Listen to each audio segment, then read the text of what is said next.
اور ایک عام طور سے ایک اعتراض مذہب اسلام کے اوپر یہ لگایا جاتا ہے، یہ کیا جاتا ہے کہ مذہب اسلام نے تعلیم کے اوپر کوئی خاص توجہ نہیں دی ہے، جبکہ اگر آپ قرآن کا مطالعہ کریں گے،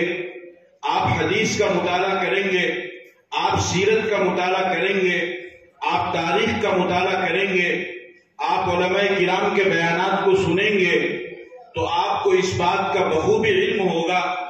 کہ جس قدر توجہ مذہب اسلام نے تعلیم کے اوپر دی ہے اتنی زیادہ توجہ شاید دوسرے کسی مذہب نے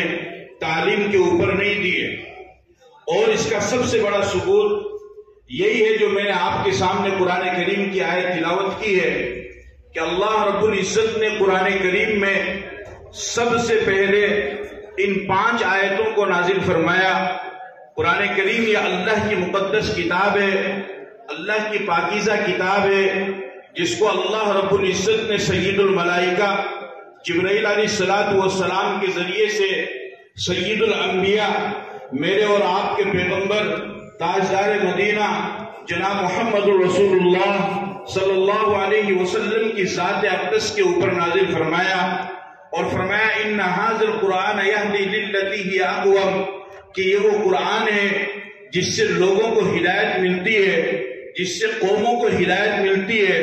جس سے انسانیت کو ہدایت ملتی ہے۔ قرآن صرف مسلمانوں کی ہدایت کے لیے نازل نہیں ہوا ہے، قرآن صرف مسلمانوں کی ہدایت کے لیے نہیں اترا ہے، بلکہ قرآن کریم اللہ کی ایک ایسی کتاب ہے کہ جس میں ساری انسانیت کے لیے ہدایت موجود ہے۔ اگر یہودی اس کو پڑھے اور وہ اخلاص کے ساتھ میں پڑھے، وہ ہدایت کی طلب کے ساتھ میں پڑھے تو اللہ تعالیٰ اسے بھی ہدایت عطا فرماتے ہیں۔ اگر کوئی عیسائی قرآن کریم کو پڑھے، اخلاص کے ساتھ میں پڑھے، ہدایت کی طلب کے ساتھ میں پڑھے تو اللہ رب العزت اسے بھی ہدایت عطا فرماتے ہیں۔ اس کے علاوہ دوسرا کوئی کسی بھی مذہب سے تعلق رکھنے والا ہو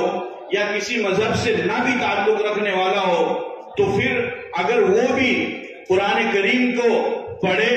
اس کا مطالعہ کرے اور اخلاص کے ساتھ میں کرے اور ہدایت کی طلب کے ساتھ میں کرے اور ہدایت کی نیت سے کرے تو اللہ رب العزت اس انسان کو بھی قرآن کریم کی بدولت ہدایت عطا فرماتے ہیں۔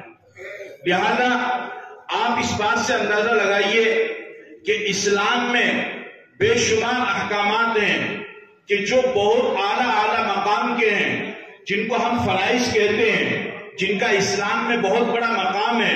اور اس کے بغیر تو ان کے بغیر اسلام کا ستون وہ منہدم ہو جاتا ہے، اسلام کا ستون گر جاتا ہے۔ سب سے پہلی چیز وہ ایمان ہے۔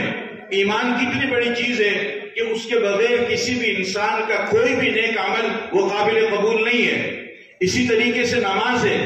نماز کا بہت بڑا مقام ہے۔ فرمایا کہ اسلام اور غیر اسلام کے درمیان فرق کرنے والی چیز اگر کوئی ہے تو وہ نماز ہے۔ اسی طریقے سے روزے کا اسلام میں بہت بڑا مقام ہے، زکوٰۃ کا اسلام میں بہت بڑا مقام ہے، حج کا اسلام میں بہت بڑا مقام ہے، ماں باپ کی خدمت کرنے کا اسلام میں بہت بڑا مقام ہے،